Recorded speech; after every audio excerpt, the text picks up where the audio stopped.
दूसरा सबसे अहम मुद्दा है हमारे देश के अंदर कि आखिर जो भारत के अंदर जो गाड़ियाँ चल रही हैं, जो E20 पेट्रोल भी बहुत मुश्किल तौर पर उसको बर्दाश्त कर रही है। हालांकि सरकार लाख दावा कर रही है, कई तरह के दावे हैं, कई तरह के जर्नल में छपे रिपोर्ट है कि E20 और इथेनॉल मिले पेट्रोल से गाड़ियाँ खराब हो रही है। लोगों का कहना है कि माइलेज कम मिल रहा है। अब ऐसे में सवाल यह उठता है कि जो फ्लेक्सी फ्यूल के नाम से जो गाड़ियाँ आ रही है, तो आखिर उस क्या वजह हुई कि आखिर फ्लेक्सी फ्यूल इंजन उसके अनुरूप तैयार किया गया। सवाल यह भी तो उठता है कि जो हमारे पास जो गाड़ियां हैं, जो वर्तमान में गाड़ियां पहले से चल रही थी, वो क्या वे फ्लेक्सी फ्यूल बनी हुई नहीं है। अब ऐसे में यह सवाल उठता है कि क्या E20 E30 का ये जो मात्रा है, ये जो मिला हुआ पेट्रोल हमारे बीच आएगा या आने वाला है या आ रहा है, क्या उसका मापने का पैमाना किसी आम लोग के पास में है?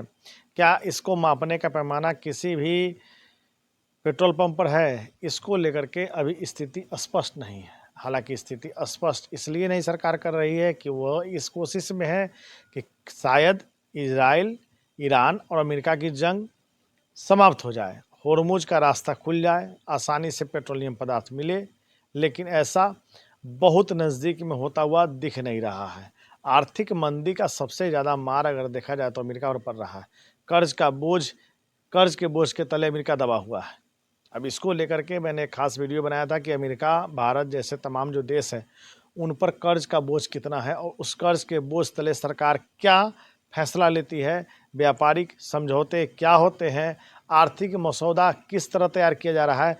तमाम मुद्दे थे जिस पर मैंने आपसे डिस्कस किया था और शायद ही आपको याद हो। लेकिन इतना ज़रूर है कि अमेरिका जिस तरह से कर्ज के बोझ तले दबा है, कहीं ना कहीं अपनी वो तमाम नाकामी को छुपाने के लिए वो अपने खास एजेंडे के तहत युद्ध को विराम दे, न दे या नहीं दे रहा हो, इसकी खास वजह है हथियार सप्लाई। पूरे देश में सबसे ज़्यादा अमेरिकी फ़ौज और अमेरिकी आर्म्स ज़्यादा इस्तेमाल किए जाते हैं। और ऐसे में सवाल उठता है, क्या अगर जंग समाप्त हो जाएंगे तो क्या हथियारों की बिक्री बंद हो जाएगी? आप बहुत से देशों में अमेरिकी फ़ौज को देखते होंगे, वहाँ पे वे राजनेताओं के, व्यापारियों के, उद्योगपतियों के सुरक्षा में लगे रहते हैं। दरअसल अमेरिकी फ़ौज को बतौर सुरक्षा के लिए किराए पर आप ले सकते हैं। आप नहीं ले सकते अगर कोई देश का राजा, कोई देश का शासक, कोई देश का राष्ट्रपति या किसी देश का प्रधानमंत्री चाहे तो उसको ले सकता है और इसको इस्तेमाल कर सकता है। तो कई तरह की चीज़ें हैं जिसको लेकर के आने वाले समय में स्थिति स्पष्ट नहीं हो पा रही है, क्योंकि 2-2.5 वर्षों से ज़्यादा हो गए रूस और यूक्रेन की जंग जिस तरह से जारी है। शायद ईरान और अमेरिका की जंग आने वाले समय में समाप्त हो जाए, स्थिति सामान्य हो, आर्थिक स्थिति सुधर जाए, देश में आर्थिक मंदी का दौर ख़त्म हो।